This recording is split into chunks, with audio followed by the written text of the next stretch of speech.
dal jasiiradeedka saxaraha ku yaal wadanyaraha qaniga ah ee xuduudda dowlad ee Sacuudiga dhinaca galbeed uga yaala qaaradda Aasiya ee saaran gacanka Bershiya.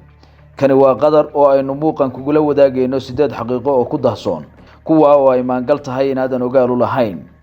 Inta aanan kula wadaagin 8 xaqiiqo aan dib kuugu yar celiyo taariikhda dhow ee dalkan. qarnigii 20aad bilowgiisii ayaa la yagleelay wadankan. asaasihiisuna waa Sheikh Jassim bin Mohammed Al Thani. wuxuuna ahaa hogaankii ugu horeeyay ee guriga Thani qasriga looga taliyo dalkan. welina muran ayaa ka taagan kan dalkani labada mid noqonayo boqortooyo ama dimuqraadi. qadar waxaa muddo badan gumaysanayay Ingiriiska ilaa ay xornimo ka qaadatay sanadkii 1971. qarinimo ayaa lagu tixgeliyaa dalkan yar kaasoo uu asaas u yahay gaaska dabiiciga ah, taa oo ka dhigaysa dalka saddexaad ee awoodiisa dhaqaale ay arrintan ku tiirsan tahay.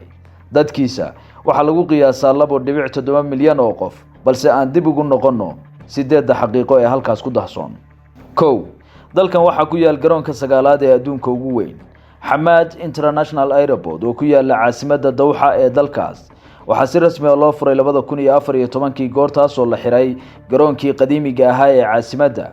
waxaana garoonkani tirada dhoofayaasha uu qaabilo sanadkii lagu qiyaasay 50 milyan oo qof, taas oo ka dhigaysa garoonka labaad ee gobolka ugu weyn marka laga yimaado kan Dubai. waxaana la sheegaa in garoonkan oo ah mid casri ah lagu dhisay lacag gaaraysa 17 bilyan oo dollar, waxaana ku yaal runwayga ama jidka diyaaraduhu ku ordaan ee adduunka ugu dheer. 2. qadar waa dalka ugu shidaalka jaban ama raqiisan adduunka. dalkani waa mid ka mid ah wadamada hogaaminaya soo saarista gaaska dabiiciga ah. sidaas darteed muwaadiniinta qadar waxay ku raaxaysanayaan qiimaha ugu jaban ee abid shidaal lagu iibsado adduunka. waxaana la sheegaa in halka litir uu joogo wax ka yar 57 senti, taas oo ah kala bar qiimaha halka litir uu ka joogo dalka Mareykanka. 3. sharciyada adag ee dharxirashada. dalka qadar waxa uu leeyahay sharciyo adag oo la xiriira dhinaca labiska muwaadiniinta, ka oo loo sameeyay xeerar ilaaliya. dalkani guud ahaan waa mid muslim ah, waxaana xeerarku ragga waajib uga dhigayaan inay xirtaan khamiis cad iyo cigaal, halka dumarkuna ay xirtaan cabaayad dheer oo madow. xitaa haddaad tahay dalxiise lagama ogola dalkan inaad dhar gaagaaban ku xirato. 4. ninka ugu maalqabeensan dalkan. Hamad bin Khalifa Al Thani ayaa ah shakhsiga ugu taajirsan wadankan, ka oo raasumaalkiisa lagu qiyaaso 800 milyan oo dollar. hantidaasna waxaa la sheegaa inuu kasbaday intii uu ahaa wasiirka arrimaha gudaha ee dalkaas, booskaas oo dhaxal siiyay inuu go'aan fiican ku yeesho dhaqdhaqaaqa dhaqaale ee dalkan marka laga reebo dhaqaalaha ka soo gala saliidda dabiiciga ah. sidoo kale ninkani waxa uu hanti badan ka sameeyay shirkad uu leeyahay oo ku taal dalka South Africa, taa oo lagu magacaabo Aphrodite. waxa uu sidoo kale ninkani marar kala duwan isku dayay inuu iibsado kooxaha kubadda cagta ee Manchester United iyo Rangers FC, taa oo ah calaamad kale oo tusaysa hantida badan ee uu haysto. 5. duulaankii Sacuudi Carabiya ee ka dhanka ahaa dalkan. qadar waa mid si joogto ah uga cabsi qabta duulaan ay kala kulanto dariskeeda. dalalka Bahrain iyo qadar waxa wada gumaystay dalka Boortaqiiska bilowgii 1520 ka hor intii aan boqortooyadii Cusmaaniyiintu dalalkan ka kicin gumaystihii Portugal.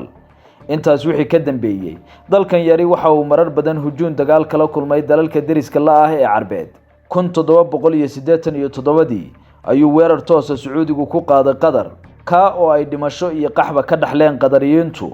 waqti aan fogeyna Sacuudiga iyo Imaaraadka Carabta ayaa la wariyay inay qorsheeyeen weerar ka dhana qadarka oo aan weli dhicin. 6. qadar waa mid ka mid ah dalalka adduunka ugu ammaanka badan. xogtan oo laga soo xigtay Global Crime Index Statistics, qadar waa dalka ugu dambiyada yar gudaha bariga dhexe, halka ay adduunkan uga jirto kaalinta 7aad ee dalalka aysan ka dhicin dambiyadu. tani waa natiijada amniga aadka loo xoojiyay ee dalkan, waxaana yaab leh in qaar ka mid ah quwadaha adduunka sida Mareykanka iyo Ingiriisku ay ku kala jiraan kaalimaha 73aad iyo 63aad ee dalalka dambiyada dagaalku ay ka dhacaan. waxaynuna oran karnaa marka laga reebo masiibooyinka dabiiciga ah, qadar waa dalka adduunka ugu nabadda badan. 7. qadar waa dalka adduunka ugu qanisan. inagoo xiganayna natiijada ka soo baxday cilmi baaris ay samaysay hay'adda International Monetary Fund, taa oo muujisay in dalkani uu yahay wadanka adduunka ugu qanisan.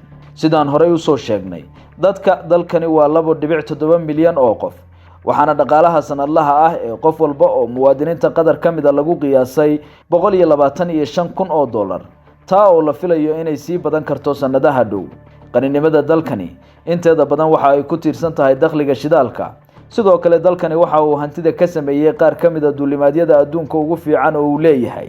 inkastoo qalalaasa diblomaasiyadeed ay haystaan dalkan yar, haddana taasi kama joojin inuu yahay mid ka mid ah dalalka adduunka ugu dhismayaasha dhaadheer.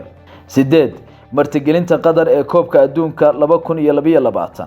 dalkani waxa uu abaalmarin u helay inuu martigeliyo koobka adduunka ee 2022 kaasoo goor horeba daljasiiradeedkani bilaabay inuu isu diyaariyo oo yagleelo ilaa 7 garoon kubadeed oo caalami ah.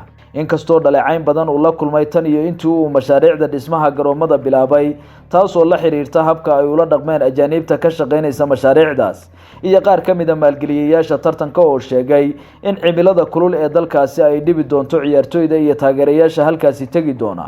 haddana Qatar waa dal carbeedkii ugu horeeyay ee FIFA u dooratay martigelinta tartankan caalamiga ah.